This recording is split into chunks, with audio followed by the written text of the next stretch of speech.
আন্দোলন বাংলাদেশ ঢাকা মহানগর দক্ষিণ কর্তৃক আয়োজিত আজকের সম্মেলনের সম্মানিত সভাপতি নেতৃবৃন্দ, সকল স্তরের ভাইয়েরা আমার, ইসলাম প্রতিষ্ঠিত হওয়ার আগ পর্যন্ত কোনো মানুষের কোনো গোষ্ঠীর অধিকার বাস্তবায়ন হতে পারে না।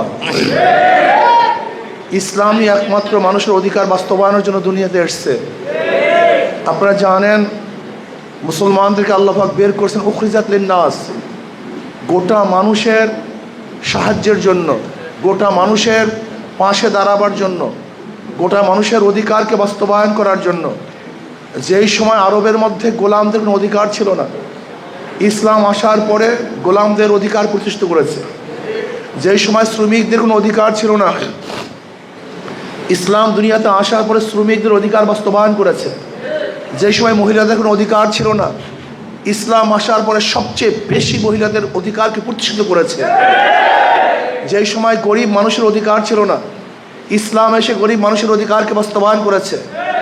যেই সময় কালো মানুষের কোনো অধিকার ছিল না, ইসলাম আসার পরে বেলালে হাবশির মতো কালো মানুষকে এত মর্যাদা দিয়েছে যা চিন্তাও করতে পারবেন না।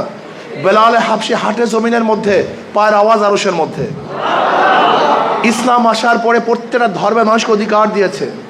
ইসলাম আসার পরে শুধু মানুষ নয়, প্রত্যেকটা জানোয়ারের অধিকারকেও বাস্তবায়ন করেছে।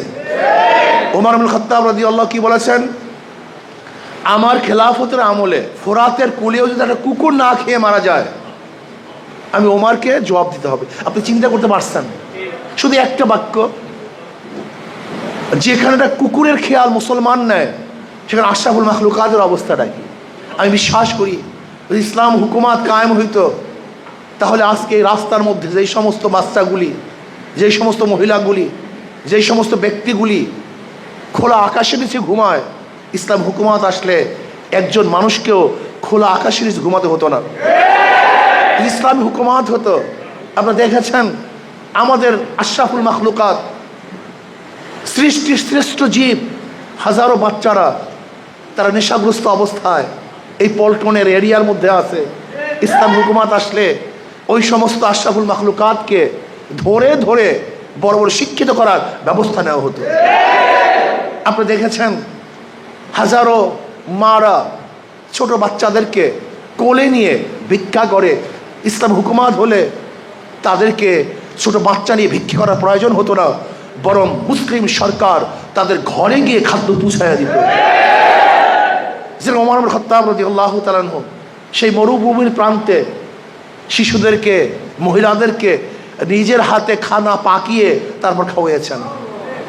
ইসলাম হুকুমাত যদি হতো, তাহলে আজকে অর্থনীতির ভারসাম্যতা চলে আসতো। মাত্র কয়েক পরিবারের কাছে গোটা বাংলাদেশের অর্থনীতি থাকতো না, বরং সুষম বন্টন করা হতো। সমস্ত গরিবগুলি দরিদ্র সীমার উপরে চলে যেত। ইসলামী হুকুমাত হতো, তাহলে আবরার ফাহাদকে অবৈধভাবে হত্যা করার প্রয়োজন হতো না। যদি ইসলামী হুকুমাত হতো, তাহলে জাহাঙ্গীর ইউনিভার্সিটিতে 100 ধর্ষণ করার পরে সেঞ্চুরি পালন করার কোনো সুযোগ থাকতো না। যদি ইসলামী হুকুমাত হতো, তাহলে নির্বিচারে ওই আয়নাগরে মানুষ ধুকিয়ে ধুকে মরতে হতো না।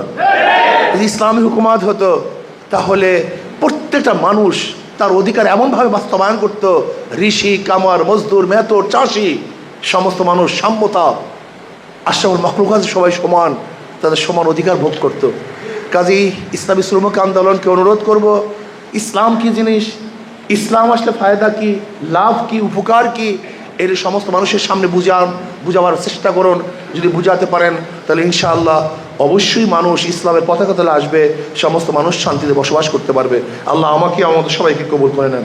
বিগত কমিটি ভেঙে